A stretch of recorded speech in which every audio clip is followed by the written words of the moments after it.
सर्व दर्शकांचे आमच्या स्वाध्याय या यूट्यूब चॅनेलवर स्वागत आहे। इयत्ता चौथी विषय परिसर अभ्यास भाग 1 धडा पहिला प्राण्यांचा जीवनक्रम याचा संपूर्ण स्वाध्याय आणि प्रश्न उत्तरे। जरा डोके चालवा। 1. कोंबडीच्या अंड्यातून पिल्लू बाहेर पडायला 20 ते 22 दिवस लागतात। इतर पक्ष्यांच्या अंड्यातून पिल्ले बाहेर पडायला तितकेच दिवस लागत असतील का?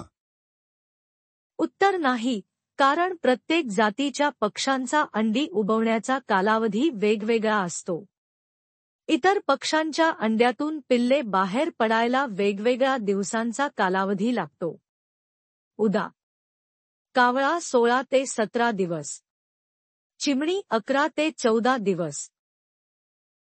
2. गवतात भिरभिरणारा चतुर तुम्ही नक्कीच पाहिला असेल।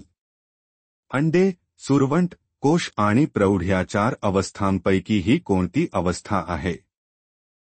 उत्तर गवतात भिरभिरणारा चतुर प्रौढ अवस्थेमधील असतो। 3. पालेभाजी निवडायला घेतली की काही पानांना वेगवेगळ्या आकारांची भोके पडलेली दिसतात। काही पानांच्या कडा कुरतडलेल्या दिसतात। त्याचे कारण काय असेल? उत्तर काही कीटक पानांवरती अंडी घालतात, त्या अंड्यांमधून अळ्या बाहेर पडतात। त्या अळ्या पानांना कुरतडतात, त्यामुळे पानांना वेगवेगळ्या आकारांची भोके पडलेली दिसतात। काही पानांच्या कडा कुरतडलेल्या दिसतात। 4. पावट्याच्या किंवा मटाराच्या शेंगा निवडायला घेतल्या की कधी कधी त्यात हिरवे छोटे सजीव आढळतात। कीटकाच्या वाढीतील 4 अवस्थांपैकी ती कोणती अवस्था असते? उत्तर पावट्याच्या किंवा मटाराच्या शेंगामध्ये आढळणारे हिरवे छोटे सजीव म्हणजेच अळी। कीटकाच्या वाढीतील 4 अवस्थांपैकी अळी ही एक अवस्था आहे। थोडक्यात उत्तरे लिहा। 1. कोंबडीला अंडी का उबवावी लागतात? उत्तर अंड्यामध्ये पिल्लांची वाढ होण्यासाठी कोंबडीला अंडी उबवावी लागतात। 2. अंडी उबवण्याच्या काळात कोंबडी आक्रमक का होते? उत्तर जेव्हा कोंबडी अंडी उबवत असते, तेव्हा ती अंड्यांच्या काळजीपोटी आक्रमक बनते।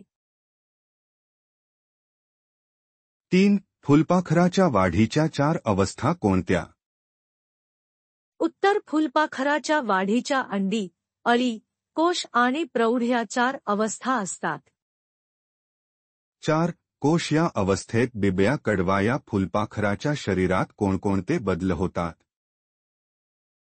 उत्तर बिबळ्या कडवा कोशावस्थेत सुमारे 11-12 दिवस असतो। या अवस्थेत त्यांची वाढ पूर्ण होते। यावेळी फुलपाखराला 6 लांब पाय व आकर्षक पंख तयार होतात। चूक की बरोबर ते सांगा। 1. शेळीचे पिल्लू अंड्यातून बाहेर येते। चूक. 2. मुंग्यांची अंडी खूप छोटी असल्याने ती सहजासहजी दिसत नाहीत। बरोबर. 3. अंड्यातून फुलपाखरांचे सुरवंट बाहेर पडतात तेव्हा त्यांना फारशी भूक नसते। चूक. गायलेले शब्द भरा। 1. फुलपाखराची मादी वनस्पतीच्या पानावर अंडी घालते। 2. फुलपाखरांच्या अळीला सुरवंट म्हणतात।